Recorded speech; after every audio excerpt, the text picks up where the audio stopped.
Pour faire un premier bilan du reconfinement, mais le ministre de la Santé, Olivier Véran, observe un frémissement dans les derniers chiffres de l'épidémie. La courbe augmente moins vite, en fait. C'est certainement l'effet du couvre-feu et des vacances de la Toussaint.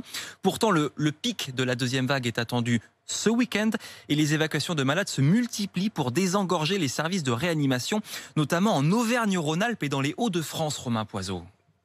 Comme pour la première vague, les transferts de patients français vers l'Allemagne ont repris. Un malade du Covid-19 hospitalisé en réanimation à Valenciennes a été héliporté hier vers l'hôpital de Münster dans l'ouest de l'Allemagne. D'autres transferts vers le pays voisin pourraient être effectués dans les prochains jours, prévient l'ARS. L'objectif reste le même, éviter la saturation des services de réanimation en gardant des lits disponibles. Dans les Hauts-de-France, on attend 600 patients Covid-19 en réanimation d'ici mi-novembre. C'est au-delà du pic atteint lors de la première vague. Autre région sous tension, l'Auvergne-Rhône-Alpes. Elle a déjà transféré 61 patients depuis mi-octobre vers d'autres régions françaises. L'Agence régionale de santé envisage 200 nouveaux transferts. En un mois, le nombre de personnes hospitalisées à cause du Covid dans la région a été multiplié par 7. Mais est-ce